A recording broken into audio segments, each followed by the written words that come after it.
आहे राष्ट्रपती पदाच्या निवडणुकीसंदर्भातली। उद्या राष्ट्रपती पदासाठी मतदान होणार आहे। एनडीएने द्रौपदी मुर्मू यांना उमेदवारी दिली आहे आणि याच निवडणुकीच्या पार्श्वभूमीवर आज मुंबईतल्या ट्रायडंट हॉटेलमध्ये शिंदे गट आणि भाजप युतीच्या सर्व आमदारांची बैठक पार पडणार आहे। या बैठकीत आमदारांना कशा प्रकारे मतदान करावं यासाठीचं प्रशिक्षण दिलं जाईल। यावेळी राज्याचे मुख्यमंत्री एकनाथ शिंदे आणि उपमुख्यमंत्री देवेंद्र फडणवीस उपस्थित राहणार आहेत।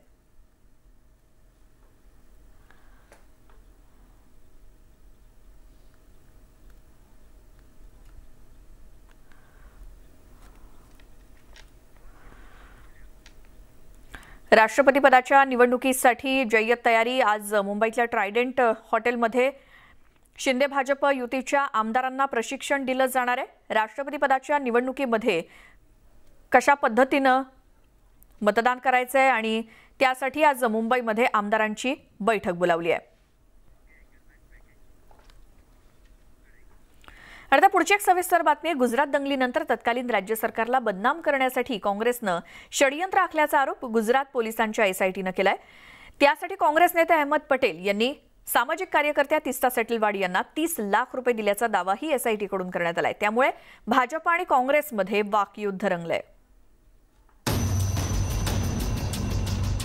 तिस्ता सेटलवाड यांच्या अटकेच्या झळा आता काँग्रेसला बसण्याची शक्यता नाकारता येत नाही। कारण गुजरातमधील तत्कालीन नरेंद्र मोदी सरकारला बदनाम करण्यासाठी काँग्रेसनं तिस्ता सेटलवाड यांना 30 लाख रुपये दिल्याचा आरोप एसआयटीने केलाय। 2002 मध्ये दंगली प्रकरणी गुजरात पोलिसांच्या एसआयटीकडून चौकशी केली जाते। बुधवारी एसआयटीने सामाजिक कार्यकर्त्या तिस्ता सेटलवाड यांना अटकही केली।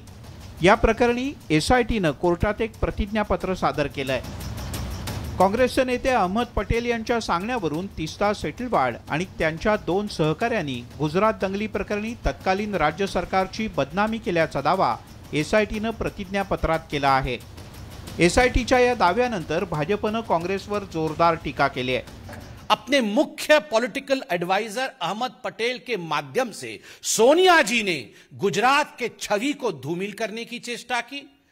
अहमद पटेल जी के माध्यम से सोनिया जी ने नरेंद्र मोदी जी को घेरने की चेष्टा की, उन्हें अपमानित और उन्हें किस प्रकार से निष्कासित किया जाए इसकी चेष्टा की। और ये पूरे षड्यंत्र की रचयिता सोनिया गांधी है। या प्रकरणी एसआयटीने 2 साक्षीदारांचे जबाब नोंदवले असून त्यातून ही माहिती समोर आल्याचा दावा एसआयटीच्याकडून करण्यात आलाय।